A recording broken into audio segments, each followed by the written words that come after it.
भ्यं वरदे कामरूपिणी विद्यारम्भं करिष्यामि सिद्धे भवतु मे सदा वसुदेवं सुतं देवं कंसचाणूरमर्दनं देवकी परमानन्दं कृष्णं वन्दे जगद्गुरुम् हरि ओम् कृष्णं वन्दे जगद्गुरुम् Yes.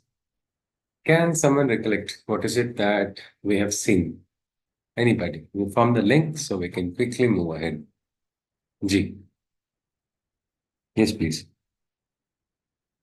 Anybody?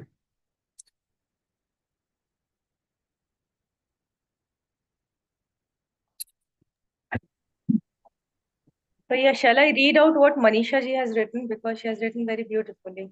That Yeah, will save certainly. time. Okay, thank you.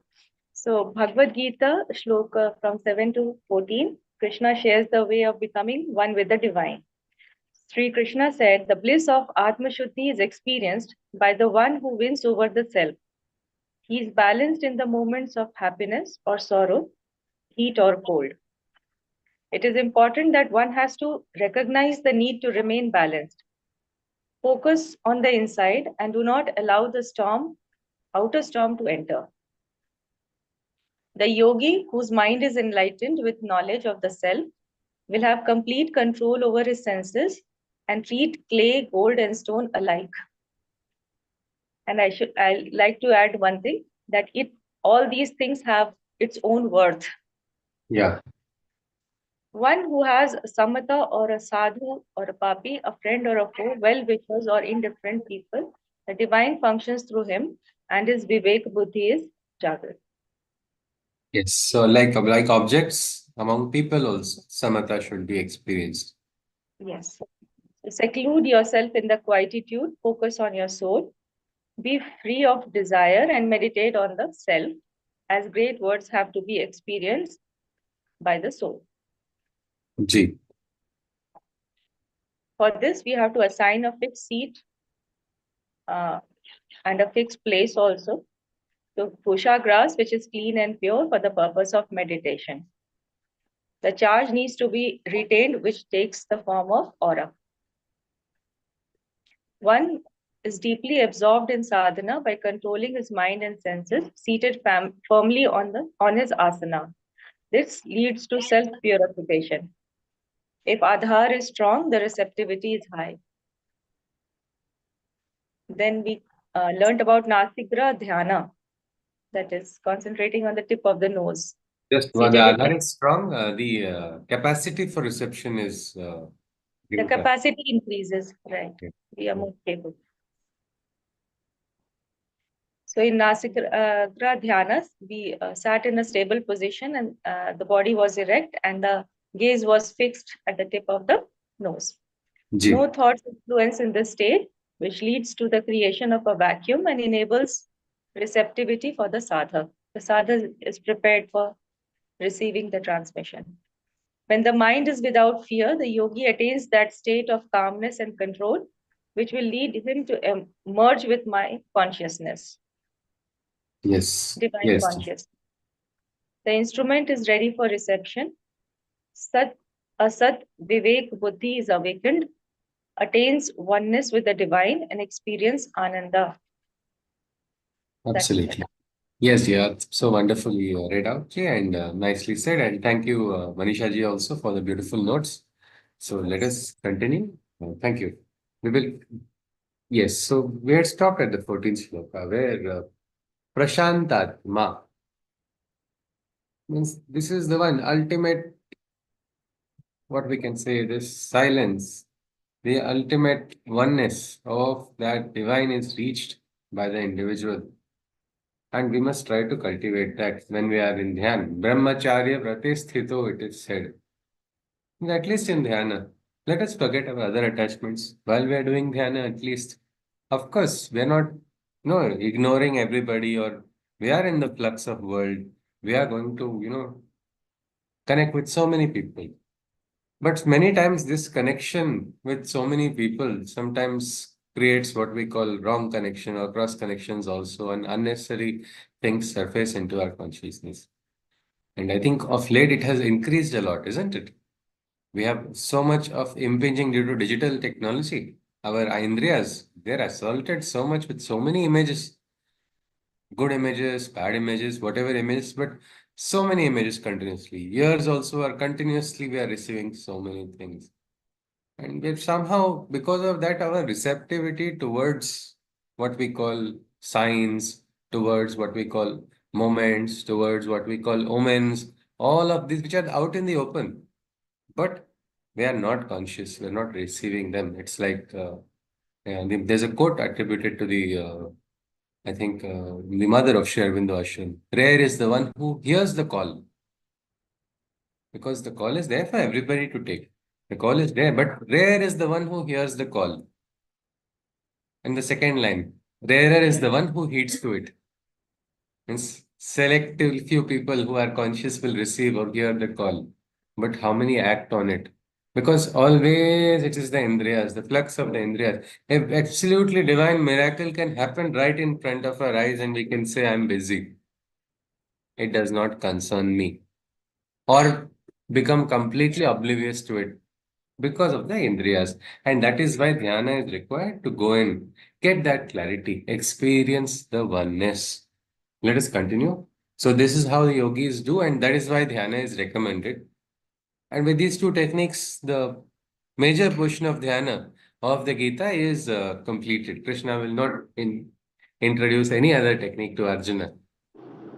Yes, Manisha ji wants to say something. Yes, ji. I wanted to add something. I found something very interesting. The Nasi Jnana, which finally like through experiment I came to know that this leads to thoughtlessness because we can't think anything when we are Yes. concentrating on the tip of the nose. So automatically it creates a vacuum, and Yeah. that is the emptiness. Now, once the emptiness is created, then we can fill Feel with it. fill it Ah. with something valuable. So it's Yeah. even if we think it mechanically, we Yes. don't Yes. like. I haven't done that dhyana, but it's so interesting. Now I want to practice it, start doing it, because that emptiness is required. Yes. Otherwise, Yes. so much of garbage is there. It's Yes. Yes. everything You is have to overflowing. empty. Absolutely, Manisha ji. And that's so nice because, again, a cup that is empty only can be filled, isn't it? Krishna says, there's a shloka we'll come across later in the Gita. Krishna says, Dadami buddhi yogam tam. I will give you the buddhi, I will give you that knowledge, I will awaken your kundalini, I will bring about the jagruti, everything I will do it. But when can he do it? When you are ready, when you are ready to receive it. If I say, no, I'm already so and so, I'm so intelligent, I'm so smart, I have enough place, there is no memory storage space in my head. Can you fill it inside? Can you save files into a pen drive that has no memory space? No, you cannot. Well, something similar, we can have an analogy for the mind as well. So there is a need for emptying the mind. Many times, if you want to learn something, first thing is you have to unlearn. Has anybody heard of this? Unlearning. Why is unlearning important? Anyone? In my case, my son's name is Soham. He Huh. from a very young age he read Gita, Vedas, Upanishad because he Yeah. studied in ashram school. But that is when it was kind of imposed on him. Hmm. He did not learn it on his own. So in due course, he denied all the whatever learnings, like he refused to realize or kind of implement those teachings in his life because the teachings were not on his, I mean, he didn't do it on his own. Rather, it had come from the outside, like through teachers or parents. Now he's unlearning everything, but slowly he is also reading things on his own, like kind of I see him uh, like Receptive and trying to receive being certain. receptive slowly. So I believe that this will be the final learning, a final what he's doing on his Understand. own Yeah. understanding to be a final understanding, because he had to unlearn what was given to him by the environment. Only when can he receive it completely. So All right. Okay, Manisha ji. And I think if we look at more even personally for all of us, We have to sometimes unlearn to learn. Life has taught me this. I have understood it. Means if I have understood and got a finality, then I will never understand something more. Because according to me, this is done and dusted. It is complete. But no, when I'm ready to learn, sometimes I have to let go of my preconceived notions, my presumptions, my assumptions, because they even scientific research methodology, it is considered you have to follow an unbiased approach only. Otherwise, your research itself is going to get wasted. No matter what tools you use, no matter how wonderful the design may be, great controls are used, everything. But the entire effort, no matter how long it is done by the best people also, if this simple aspect of an individual's bias is not removed, then it will affect the entire research. So same thing we have to do. And what is our unlearning? Well, sometimes it is good sanskars have to be put, but sometimes sanskars have to also be removed for new sanskars to be created. And that is one thing which this Atma Shuddhi is being done. They are ready to receive. Receive from where? Receive from the same place the great rishis received, from this divine directly. Pratyaksha. So let us see. Krishna goes on. Yunjan evam sadatmanam yogi niyata manasaha shanti nirvana paramam matsthamam adigachati. Towards the self, directing and channeling the mind. Always in yoga, that being when you find the supreme peace attains he, where the nirvana of Brahma that is founded in me, the person can experience the Brahma Nirvana and becoming one with the divine.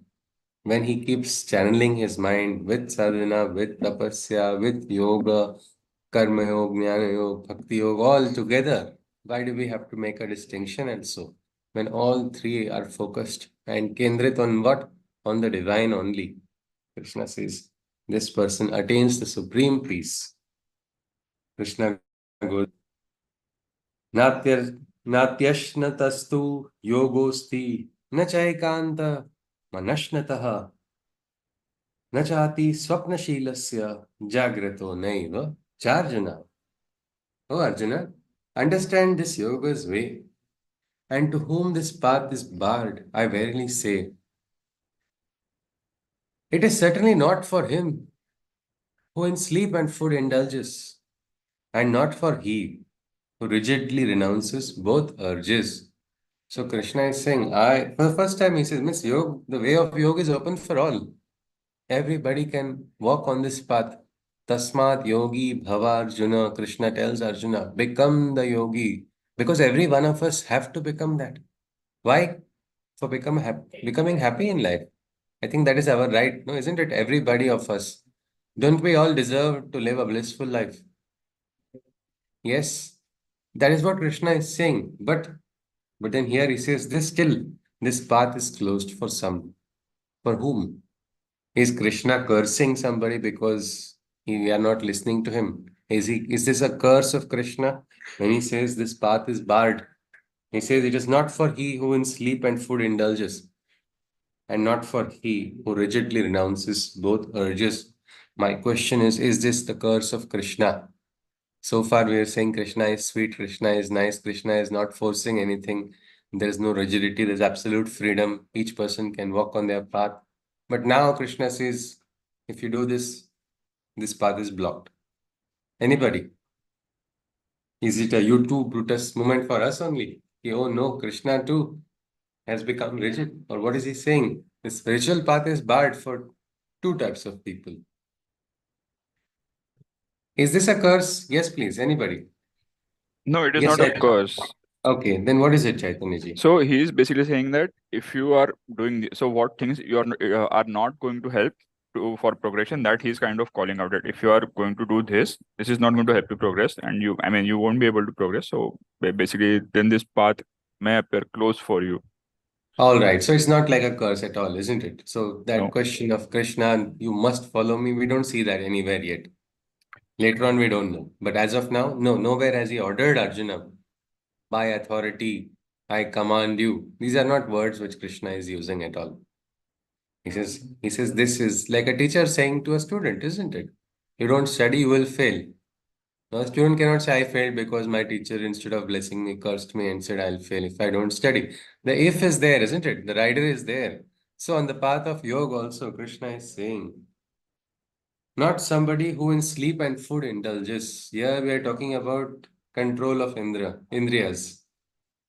But then, if you are just indulging in food and sleep, can anything be done? Can sadhana be done? Can tapasya be done? No, it cannot be. It cannot. And that is why sadhak actually very moderately eats how much is required, how much is needed, not how much is wanted, or is not eating all the time. Why? Because he understands this sharira is what? Sthula, isn't it? It is jada. It is something which changes last. It is difficult to transform. Mind can be changed easily, isn't it? But body takes a lot of time. We put on a few kilos, putting them on is very easy. And then losing them, it's so difficult. But it's not like that with the mind. So number one is this. So if somebody is not doing any sadhana, somebody who is not doing tapasya, he cannot walk ahead, is what Krishna is saying. Like he earlier said, yajna, without sacrifice, you cannot go. Then second is, and also not he who rigidly renounces both urges. Means again, rigid renunciation is not what Gita is talking about. It is about transcendence. Yes, we don't have to get carried away by desires, but we don't have to rigidly suppress. Because what will happen if you rigidly suppress? You do it out from the outside, isn't it? And every action has an equal and opposite reaction. So that reaction originates inside. Best is transcending, not by rigidly renouncing. That's what Krishna is indicating. Because many times some austerities are practiced, but in austerities, people get a wrong notion, and sometimes rigid austerities are performed, which crush the spirit of the individual. And sometimes they even crush the spirit of what is a sadhana itself. That should not happen. So both these people cannot move ahead because of these actions. Krishna goes on. युक्ताहार विहारस्य युक्तचेष्टस्य कर्मसु युक्तस्वप्नावबोधस्य योगी भवति दुःखः. One of the indications of walking ahead on the path is life becoming simpler, life becoming more beautiful, more happy. And how is this possible? When things are done in regulation. Krishna says, here all sorrows begin to cease and disappear when the state of yoga approaches near, wherein sleep, awakening, and food are in regulation, and works too when the mind engages in regulated action. So, yuktahara viharasya, so the ahar, the vihar, and even the swapna, the sleeping also, everything is done in regulation, in discipline. Then only you will be able to move ahead. And as you go closer, one of the indicators of walking ahead on the path is the disappearance of sorrow from life. The highest stage is santushtam satatam yogi. At all times, the person is in a state of yoga, in santoshaha. And what do we need for this santosha or for this trupti or for what we call contentment? Is there some special requirement that I need to get this or outer aspect for contentment? How does one become content? What is required to become content? Or it is basically a state of mind. To be desireless. Yeah, it's a state of mind, isn't it? Being happy with what is there. And that is when you have experiencing gratitude.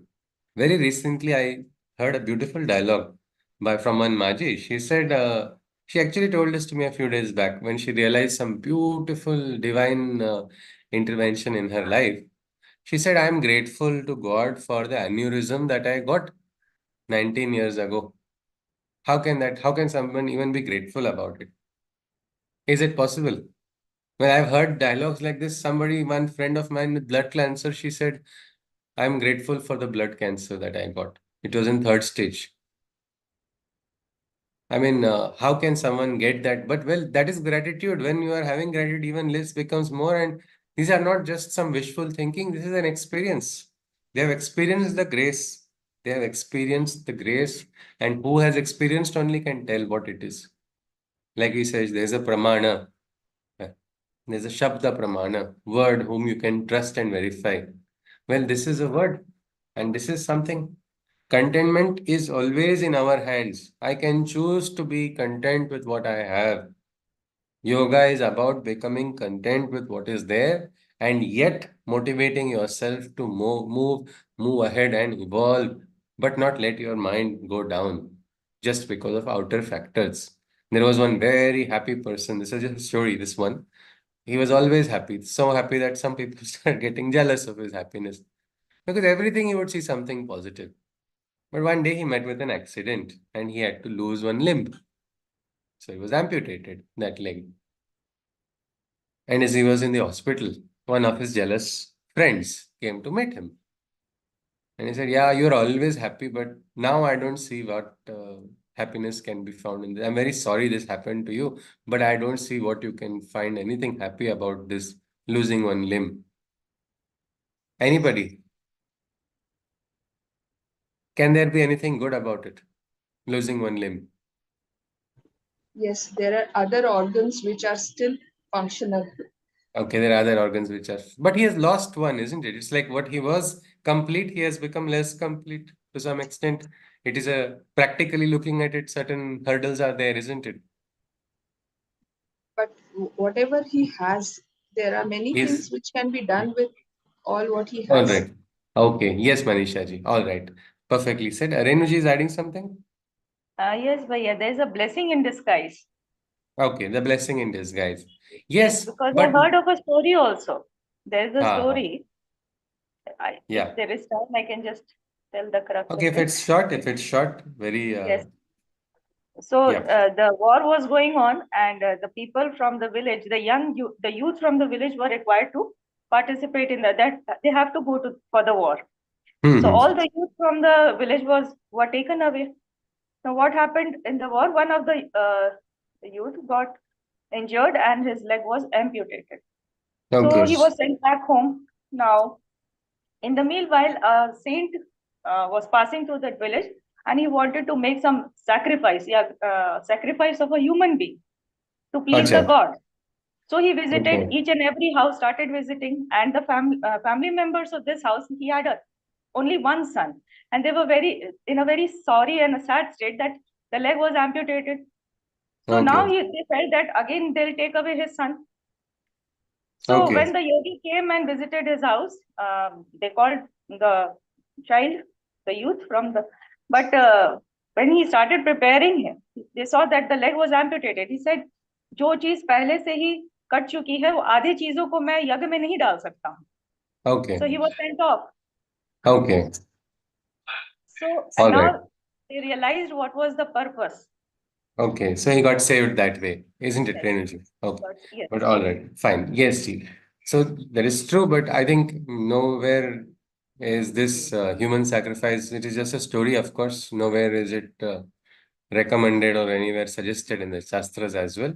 But there are a lot of symbolisms which people have to understand, and that is the message. So coming back to the story of this individual also. Well, his friend, his jealous friend wanted to say, now what will you tell me positive? You have lost one leg. Now, this is actually a very negative way of trying to make a person who is already suffering, trying to make him suffer. He just laughed. He just laughed and said, see, I have to wear one shoe less now. Look at that. How practical it is. How simple is it? And this person really felt so bad about himself. He said, no, I failed. I wanted to disturb you, but I could not. I have learned from you. I am sorry for this. I don't need to look at. I have to see what is the bright side of life also. And that is how a person should be. Krishna is saying is here that this person is, because if regulation in everything, regulation in thought, regulation in food, regulation in deeds also, regulation of deeds also is important. Yes, Menaka ji wants to add something. Is it Menaka ji? No. All right. So regulation of deed is something very important. Damleji, when he was doing works in the evening, his guru just came one day to him. Unlike today's day and age, where we get a lot of opportunity to have long dialogues in the morning, in the afternoon, in the evening, or even at the night, Damleji and his guru had very few dialogues with each other. Also, the age difference was probably maybe 10 years or something like that. It was not too much. But while Damleji was working, he just came quietly and he said, he put a hand on Damleji's shoulder very humbly and peacefully and said, Damleji, काम बंद करना भी आना चाहिए. Means that was, and he suddenly, and Damleji was very sensitive, little words from, he remembers even now, so many years after his guru has parted, also, whenever he narrates, it's as if his guru is with him only. That is his Shraddha and his Bhakti in his guru as well. But he said that one line, because I was working so hard, and he said, काम बंद करना भी आना चाहिए. That is also an art, how to close the work for the day. Why? Because if you overwork first day, will you be able to work the next day? Many times in organizations, oh no, I want this output. We have to meet this target. The boss comes and he pressurizes everybody. And what happens? First day they do something. Second day productivity is less. Third day, if you look at the overall average from the week, the productivity is much lower than the productivity that can be got by doing regulatedly over continuous 6 days instead of, one day heavy work, one day less work. Same is with sadhana also. Every day, little by little, little by little. Let that happen with a discipline. I am doing something. Many times sadhaks take on one, they say, this is my anushtan. I have decided, no matter whether it is sun, whether it is rain, this action, this kriya will be part of, it will be like a nitya karma only, part of everyday life. I will not leave this. That is where tapasya takes place. But regulation is also important. And Krishna says, all sorrows begin to disappear. As you go closer, you are going to go closer to what? Towards Ananda. Where there is Ananda, where is sorrow going to be there around it? It cannot be. As Krishna has said, Ashantasya kuta sukham. Where where is no peace, where can there be happiness found? Only where there is peace, the happiness will be found there. And that is something Krishna goes on. Here the mind and mana and buddhi both have converged by sadhana. Yes, he says, Yada viniyatam chittam atmani eva vatisthate nispruha sarvakamebhyo yukta ityukchate tada. When the mind and the intellect have perfectly converged, in the state of the self, they have truly merged. When from all desires he is liberated, the state of union or yoga he is said to have attained. That person, no more karma is creating disturbance in the inside. Even if Kama Devata is standing in front of this person, he will not have any power or control over that yogi who has overcome all of it.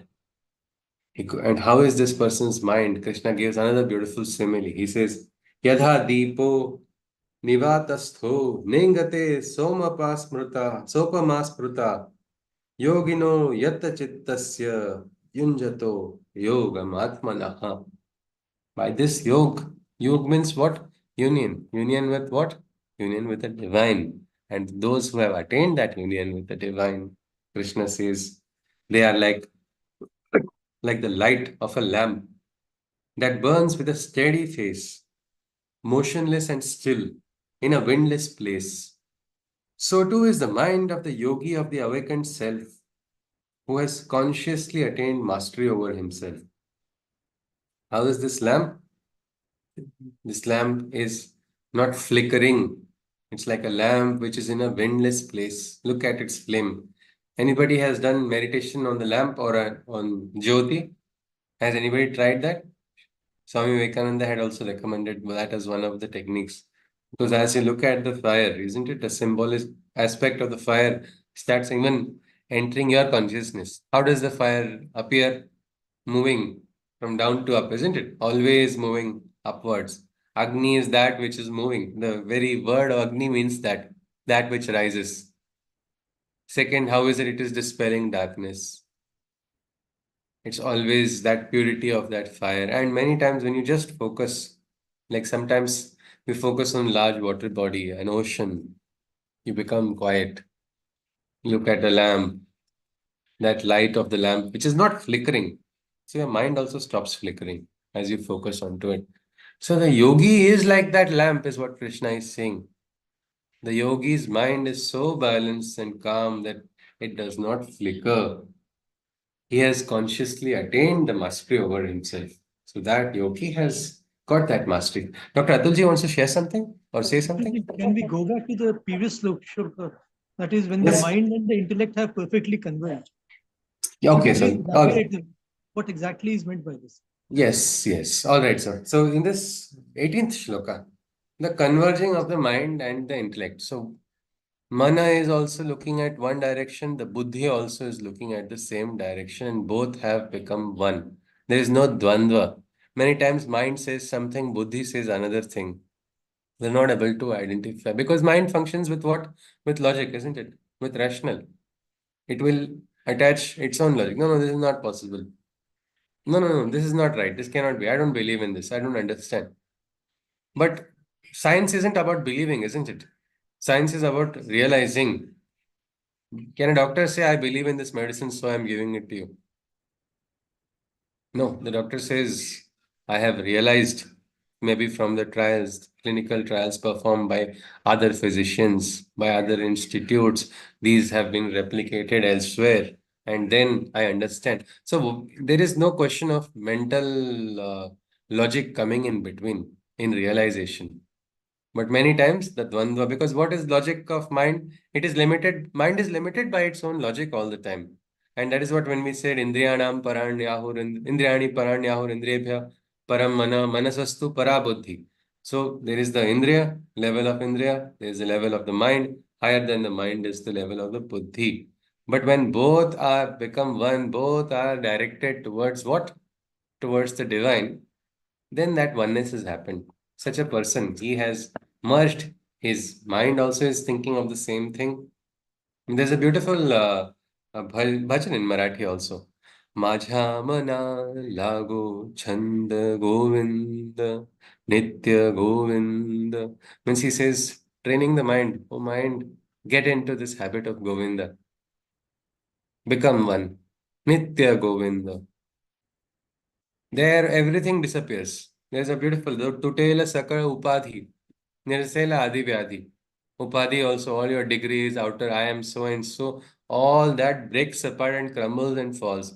You may be the biggest Raja of the world, but when you go into that state, that is the supreme Raja is there. And that will disappear. The Dvandva disappears. And even diseases disappear, is what we said. Adi Vyadhi, all will disappear also. When you go into that consciousness, and Krishna is talking about a yogi who has brought about that oneness. The buddhi also is directed towards that higher consciousness only. Yes, sir. Dr. Atulji, is that okay? Thank you. Thank you so much. Thank you, sir. Thank you, sir. All right, sir. So, this we saw in the 19th shloka that the mind is of such a yogi who has attained this oneness. Is yes, sir. Karthik ji is saying something. Yes, sir. Hari Om. Sushiji, how would you define, say, the difference between the mind, the intellect, and the buddhi? How would you Ah. differentiate? Well, buddhi and intellect are, one is a Sanskrit word, one is an English word, intellect. Okay. So buddhi and intellect. So if we can, so if we want to say mana and buddhi, mana is connected with the Indrias. If there's a particular shloka in the Gita exactly which talks about the link of the mana with the Indriyas, our mind attaches to sense objects. So I prefer this. My preferences are always taking a, domination in the mind, always. I walk on the path that I prefer. But buddhi is something which is receptive to higher consciousness. We saw about states of consciousness where people get even something which is beyond the mind. Call it the higher mind, overmind, supermind, whatever name we want to say, because these are levels. There are levels of consciousness. So the buddhi is some said to be, according to the Sanskrit word, exactly. We can call it intellect, we can call it some sort of gnosis, some sort of higher understanding, which is said to be higher than the mana. So Okay. mana and buddhi. But here, even that, because buddhi is not everything. Many people get some glimpses and they feel, I know everything. I have realized this. Because I got an experience of God, I am going to now become superior to God. No, not possible. Your buddhe paratastu saha. It means there is something higher than buddhi, and it is called that. In the Upanishads also, that becomes the tat of the tattvamasi. Okay. You are that. That refers to the Supreme Brahman or the highest consciousness. So we can call mana and buddhi as two different things.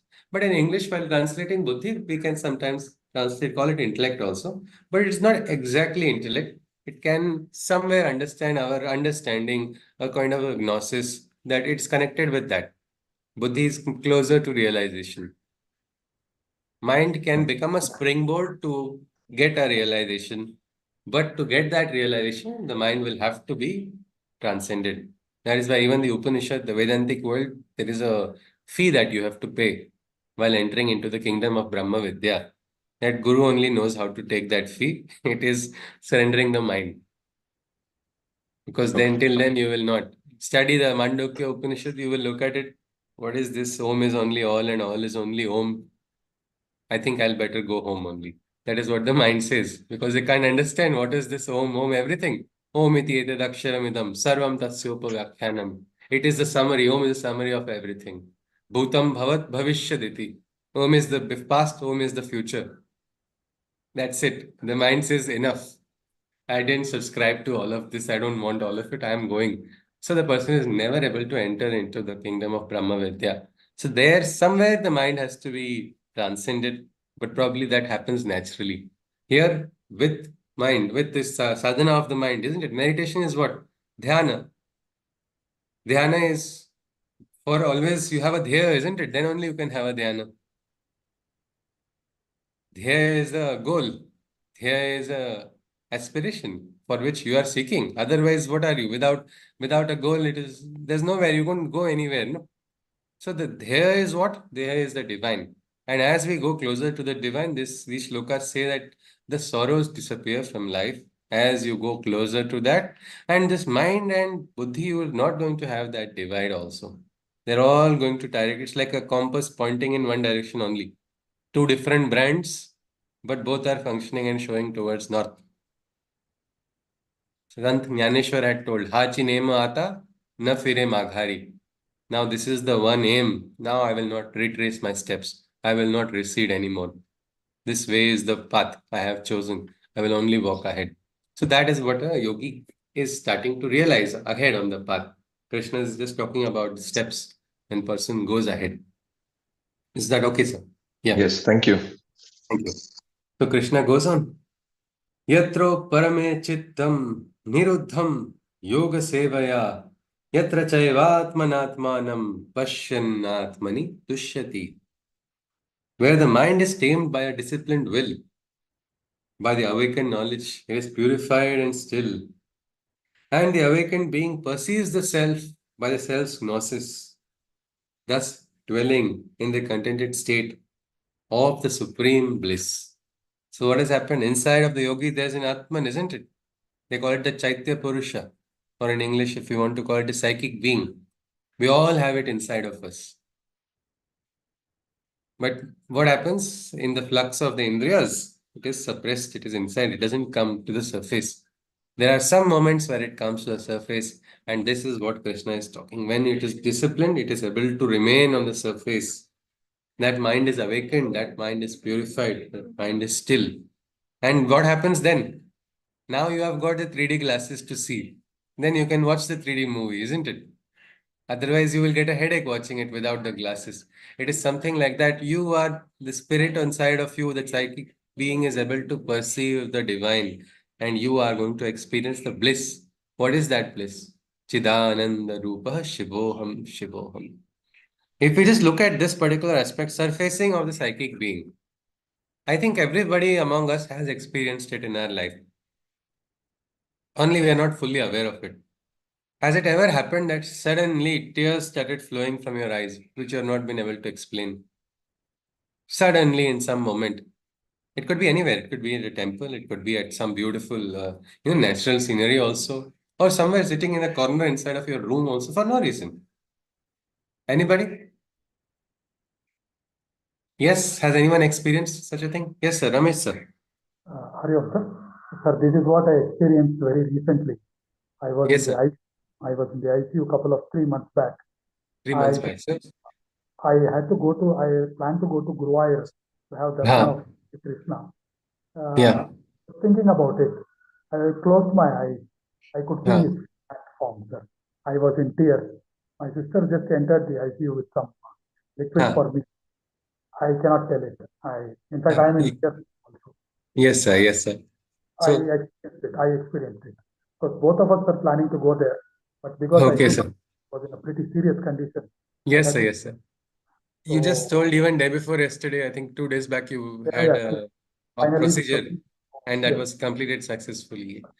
Yes, sir. But you were not sorrowful, isn't it? Those tears were not tears of sorrow. no, happiness. It There was was happiness something else. because just a day ago, previously we were talking about when to go and what not. So that Yes. Ekadashi, I didn't want to miss it. He came in front of me. That is what I can say. That is what. Wow, sir.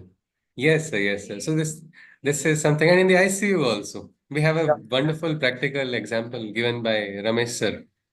It happens anywhere, and those moments come.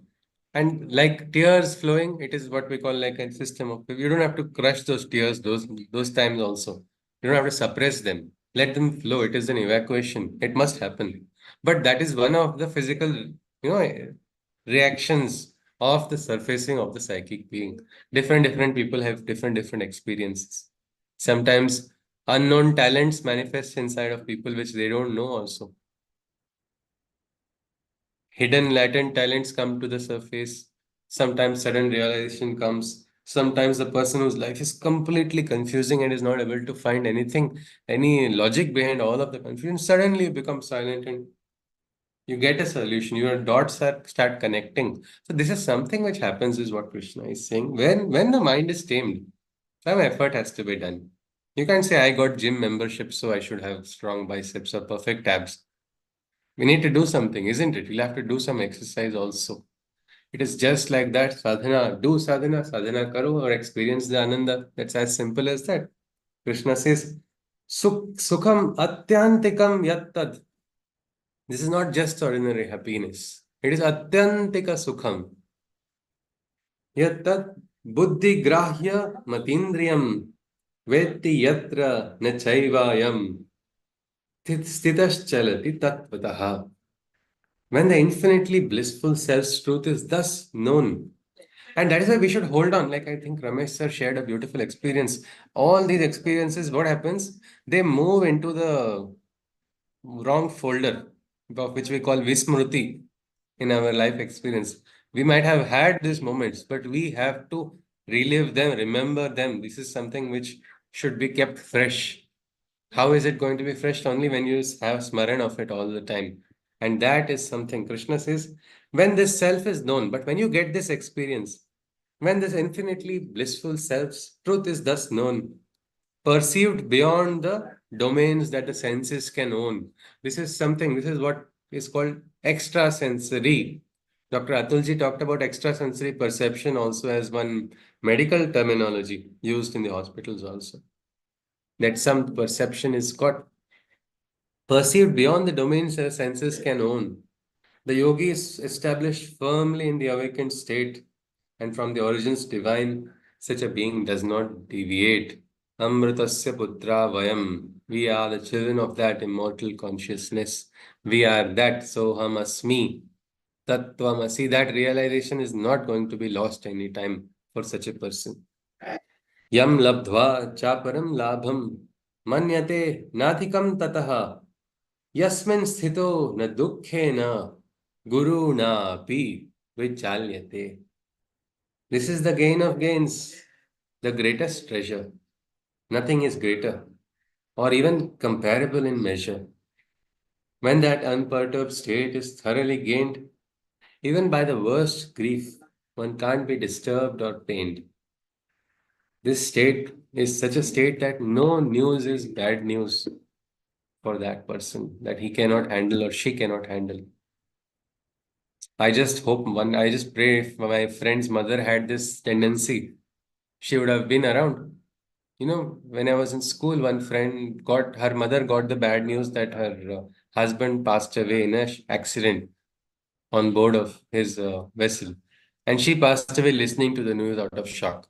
And my friend became an orphan just like that. Just like that. But sometimes in life, can we change the bad news of our life? What comes to us? No, isn't it? But we can control how we interact to it. We can control what whether that punch is going to be a breaking punch or it is going to be something I can tolerate it. But for a yogi, the yogi becomes so calm, so quiet that even this news does not disturb the inner state. He understands this. Like Krishna was telling Arjuna, Na shochitum arhasi. Understand this. This is a part of life. Death also is a part of life, isn't it? Just because we don't understand it does not mean it does not exist or we should fear it. That is just one more part. And Krishna is saying, as you go closer, you get that this Ananda is going to not get disturbed by even worse news because that balance is maintained. That quietude is there. Krishna goes on in the next shloka. He says, Tam vidya dukkha sanyoga viyoga yoga sannitam sa nishchayena yoktavyo yogo nirvana chetasa. It is from the sufferings that the mind has to be freed. A union with the divine is yoga's true aim and need. An inseparable union is to be courageously sought, cheerfully bracing the hurdles by which the path is wrought. So, what is the aim? Why should we do yoga? Namliji would say a beautiful shloka. Samadhi bhavanartha klesha tanu karnarthasya. For reaching the state of samadhi, for reducing the difficulties, for reducing the troubles. That is why yoga has to be done. Well, here also Krishna is saying this is why our mind has to be freed from sufferings. Anybody can tell me the difference between pain and suffering, please? What is pain and suffering? Are they the same or are they different? Sure. Yes, Sindhuji. Pain is natural. Suffering is our choice, sir. Our choice, isn't it? Suffering is our choice. Means, is there anybody among us who has not experienced pain? No. That we are all united. We are in yoga already. In pain, at least we are in yoga because we are all experiencing pain sometime or the other. Mental, emotional, physical, whatever it is. But yoga is for removing the suffering. You need not suffer. Ramana Maharshi was operated upon without anesthesia. He said, no, I will not lower my consciousness. Physical pain and you suffer, isn't it? You'll suffer if somebody operates on you without anesthesia. But he had some kind of magic button to turn off that suffering. The doctor was afraid. Doctor was, how can I do and everything? No, you do it. So the suffering, one need not suffer. Pain may be there, but one need not suffer. There's a beautiful ghazal also, isn't it? तुम इतना जो मुस्कुरा रहे हो, क्या गम है जिसको छुपा रहे हो? Means there is some sorrow which is being concealed, but it can be concealed with a smile also. Most of the time, you see, most of the people who smile a lot, those ones are actually the ones who have experienced the most difficult pains also. And who is a healer? A healer is one who is not himself suffering and yet he is healing. He may be in pain. Sometimes the healer is only in the greatest of great pains. But the dharma of the healer is never lost. And that is something which we should understand. And Krishna is saying this is why yoga needs to be done. Why yoga? Well, for removing suffering. That's all. To remove sufferings, that is why yoga. We must walk on this path of yoga. Suffering inside of us, suffering inside of somebody else. Let us remove that through the way of yoga. And Krishna says an inseparable union must be courageously sought, cheerfully bracing the hurdles by which the path is wrought. This is something we need courage. Courage is required to walk on the path. What courage is required, anybody, to walk on the path of yoga? Do we need to be brave to walk on this path? Sant Tukaram had called it Haviransa Pranta hai. This is the pranta of the Veeras. Only the people, the brave can walk on this path. What bravery is required that way on walking on the spiritual path? Anybody? To reject all falsehood, to Yeah, yeah. detach To from detach all sometimes. sensual. All right. Yes, yes, Manisha ji. Karthik ji was adding something. Yes, sir.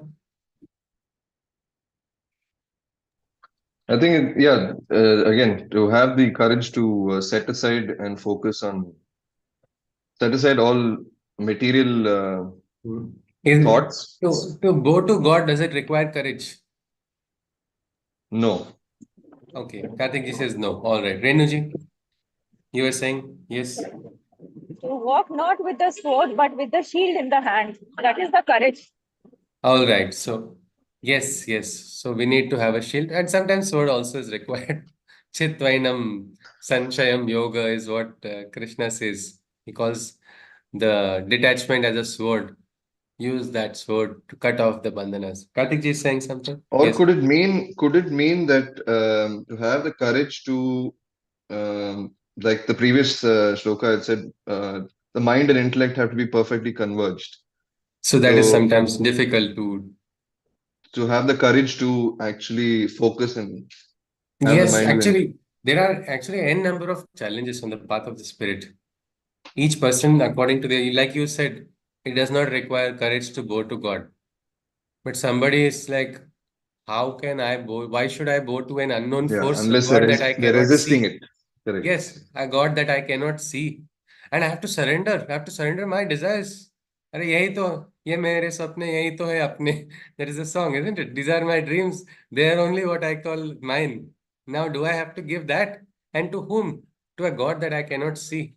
No, no, no, this is not possible. I'll not let go. Don't do all of this. This is not right. This is the mind which is coming in between. The mind prevents that. And then the great courage, the person takes the difficult action of surrendering to the divine. Many times it is not more of courage, also, it is out of no option. Nature putting us in a situation where we are forced to do it because now I don't understand. Look at Arjuna. Arjuna didn't require courage here. He was afraid. He didn't have an option. But still, some amount of courage is required because until he says this, Shishya Steham, he said, I am afraid. It took courage to admit, no, he's afraid. Afraid for a warrior. I mean, for you and me saying, Chalo, I have never fought and 100 people are standing against me, I can say I'm afraid to somebody, it will not mean anything. But Arjuna is a warrior, an elite warrior. For an elite warrior to say, I am afraid and confess. Confess to whom? To his guru, he is confessing. Again, that's a courage because again, the mind prevents us, the resistance is there. Like that, different aspects we have. We need courage to change our personality and mold our personality. We need courage to dare to dream also. Dare and do was the motto of my school. Means you have to dare. Low aim is a crime, soul. Aim high, aim, aspire.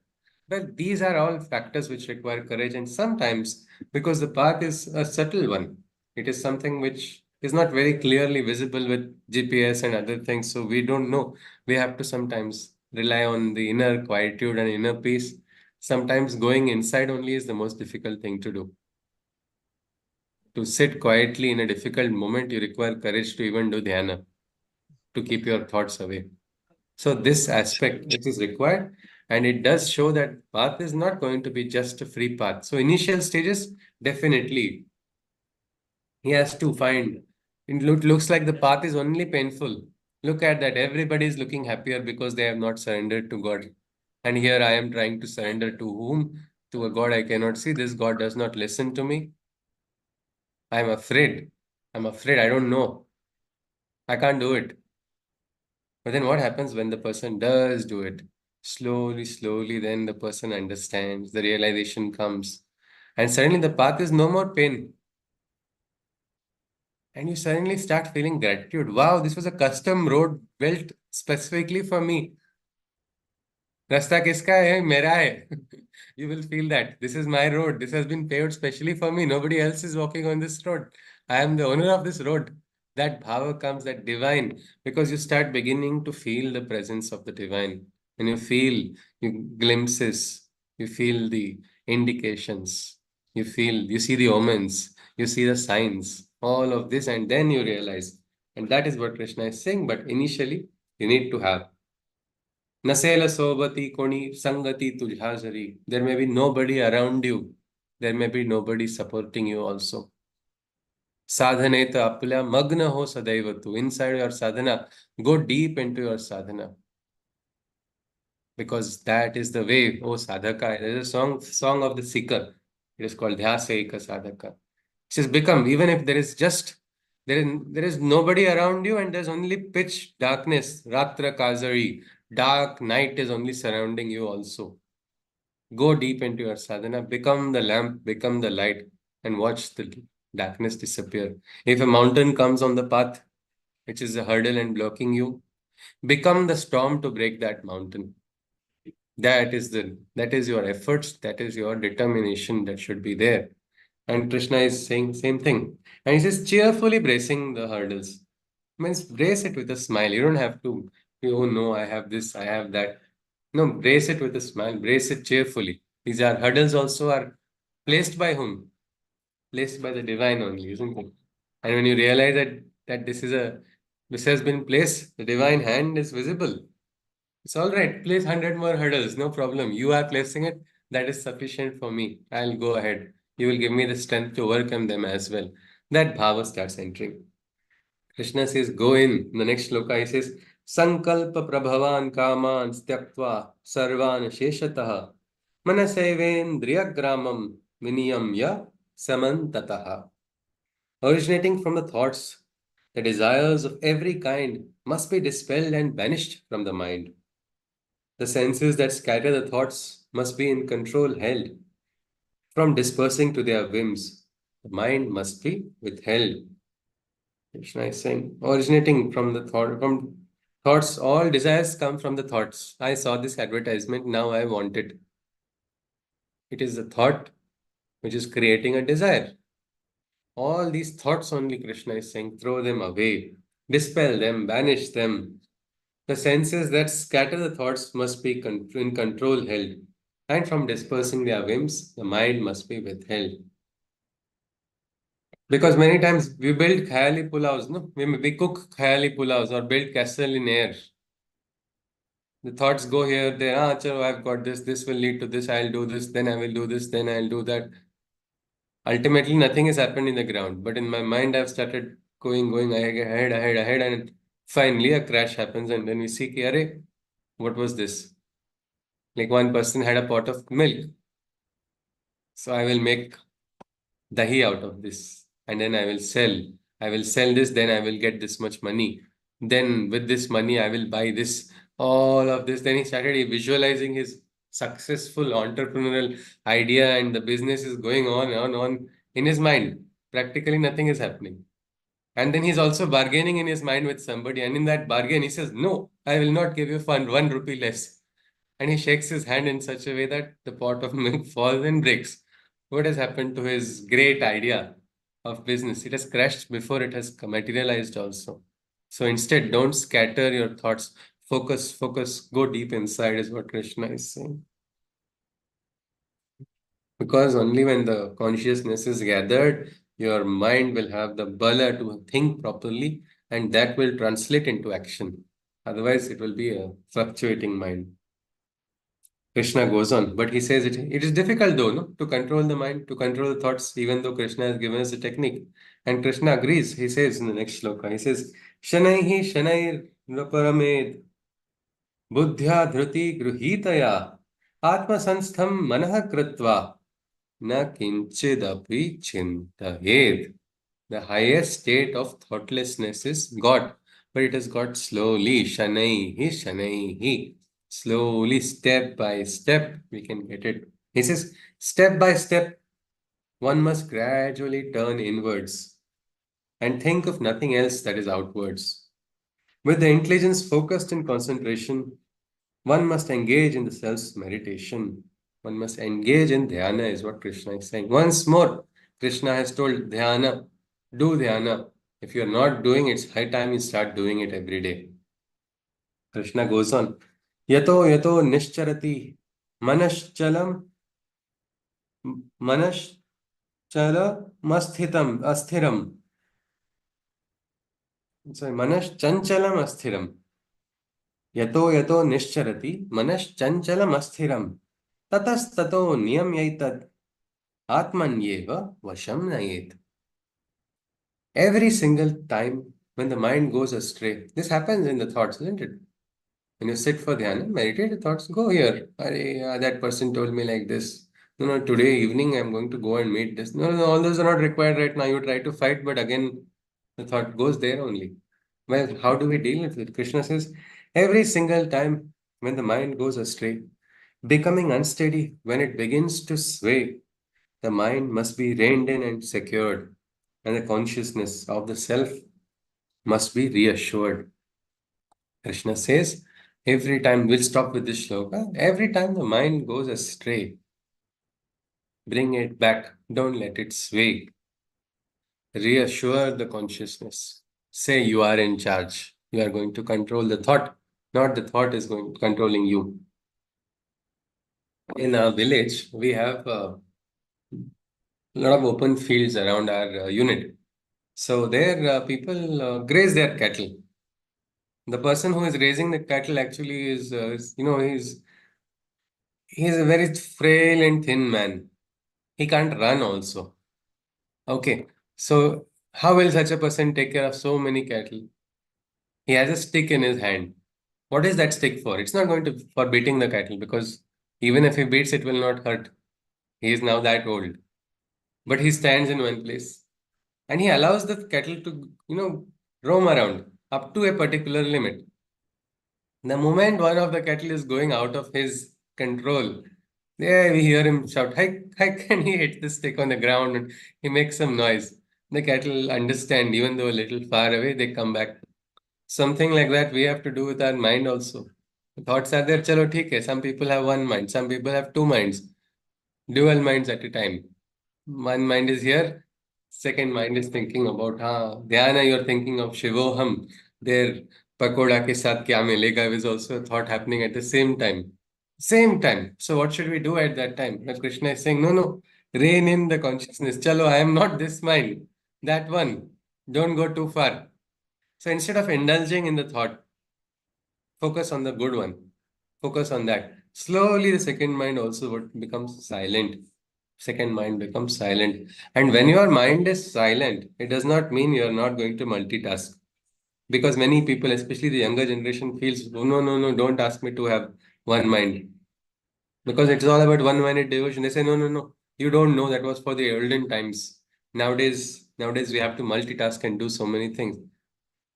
But where are you multitasking and doing anything if your consciousness is scattered? You do 10 tasks, all 10 tasks will be useless, isn't it? Instead of that, do one task. But when your devotion is firm, when your consciousness is firm, you can multitask and do 10 tasks perfectly also. Ashtavadhani. There's one Kriya also, Ashtavadhana Kriya, where it's a competition, where the person is given 8 different as problems to solve, and he's surrounded by the 8 people. And each person, one person may be talking about geography, another may be talking about maths, another person may be talking another subject, another person may be talking about something very simple and logical. And a problem is given, then move to the next person, to the next person, to the next person. And when he again comes back to the next person, back to the same person who had given in the math problem, he should have remembered, retained what has been told by the other people, and he should solve that problem also. And this was what they call avadhana kala. It was something which was known. Ancient Vedic person was a master of what we say Chaushashta Kala or 64 arts also. Do you know? Does anybody know that Arjuna was a great dancer? A very graceful dancer. Yes, anybody? Yes, he was that Brahannala. Brahannala. When in disguise, he was a dancer. If you look at Arjuna, the great, he's like a Ghor Rudra himself when he's on the field. But here he is a beautiful, graceful dancer. Bhima, Bhima Karma, Vrukodara is said in the Gita. Yes, Manisha ji, you were saying. He was a great cook. Yes, he was a great cook. Not just eating, he could cook even better than what he could eat, probably. So this aspect of multiple concentration points is possible, but for that we need to have a base, isn't it? And dhyana is the base, and Krishna says, establish every time your mind goes astray. It is going to happen. Don't get frustrated by it and stop doing it altogether. But rein in. Remember that old man, that Tata in the village, how he's controlling so many cows. He has to control them, isn't it? And if he cannot go chasing after all of them, by the end of the day, he'll be flat if he has to chase every time, run after every cow that goes. And the cow will run, no? Especially the younger ones. They have a lot of energy. So here he stands, and from one end, as if some separate vibration flows from him, it goes up to the other end of the field, and the cow understands and comes back just by that sound, which is a Bij mantra. We don't know. Somebody may want to do a research how Hike is working on so many cattle. But this aspect, we have to do it when we in our dhyana, when we wrestle with our thoughts. I think it's not required to wrestle with our thoughts also. Just ignore the thoughts. Most of the time, when you ignore the false thoughts or useless thoughts, they stop troubling you and instead focus on what is it. And that's why when Krishna has given the technique, he says, prana, pano, samau kritva, focus on making the breath equal, so your energy is diverted there. Or focus on the Nasikagra Dhyana. Automatically the other thoughts will disappear. Or have a mantra inside. Shivoham, Shivoham, Soham, Asmi, whatever name, whatever mantra we want. Or even just Om. Om, Om. If you just do that on the inside, your thoughts will disappear. And when they disappear, that is the time. So with this, we'll conclude. If someone can just draw a summary of today's session, and then we go ahead. Yes, please.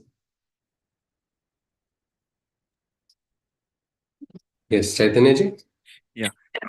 Today we started by saying that dhyan is helpful when you want to come out of flux of emotions. So that is very useful.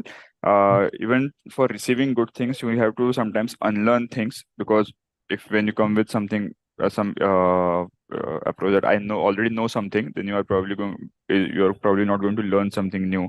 So you maybe end up ignoring what you need to actually learn from the scratch maybe. Then yeah, so when person also focuses and channels his mind on the divine, or through yoga and bhakti and shraddha, he actually is able to achieve the Brahma Nirvana from within. And Krishna also described for those people who actually indulge in sleep, food, and run behind desires, or rigidly renounce all these things. For them, this path will be closed. When he says the path will be closed, he is basically saying it will be difficult for them to progress. It is not something like, if you don't follow me, this will happen or that will happen. He's just saying that the progression will not be possible. That's the only thing that he's trying to say. So we need to kind of regulate your sleep, awaking, food, thought, and deeds, so that the yoga can be achieved, and when we that Ananda can be achieved, and when we reach that state, the suffering part goes away. We are not attached to pain, and because of that the suffering part goes away. So yeah, and that is what he means is that when we say that sorrows disappear, that is basically you are not anymore suffering. I mean, that is what he's trying to say.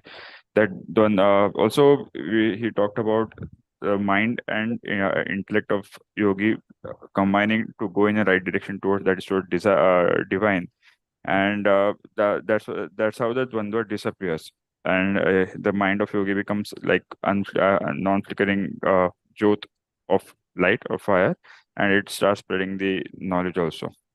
So with I think we talked about surfacing of atman, or chaitya purush, and that can be achieved and sustained with discipline. So you don't run so in this state you normally what Krishna is saying, run behind the thoughts. It is very much possible that thoughts may come, but as you said, you need to ignore them rather than trying to crush them. So that is one part, and you need to concentrate and do dhyana, and uh, basically it is a chain. So indriyas kind of indriyas kind of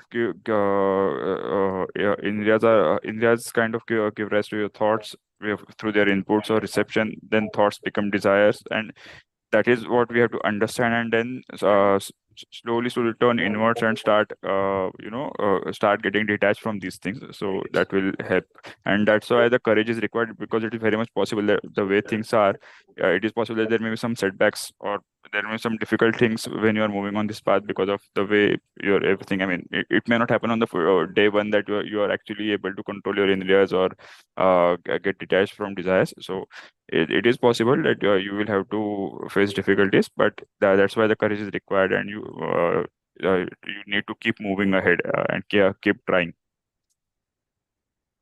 Yes, absolutely. And about the dhyana mind, isn't it? About the mind, which is getting chanchala, Correct. step by step. Correct. All right. So this mind also, we have to rein in this fluctuations of the mind should slowly disappear. And Krishna has given a very good example, because the yogi's mind is like a flame which does not flicker in a windless place. So again, we see the example of a wind. No wind is there. That is what Krishna is saying, and it's like a lamp, peaceful. Arjuna is going to use similar simile very shortly. Let us remember Krishna's simile and then let us see how Arjuna's is in context of that. So with this, we conclude with a Shanti Mantra. Hari Om. Sarve bhavantu sukhinah, sarve santu niramaya, sarve bhadrani pashyantu, ma kasyit dukkha bhag bhavet. Hari Om Tatsat. Krishnam Vande Jagatgurum. Jai Shri Krishna. Hari Om. Namaste. Hari Om.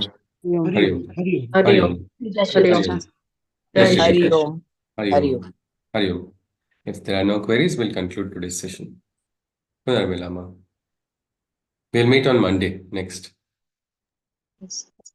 Yes, Hari Om.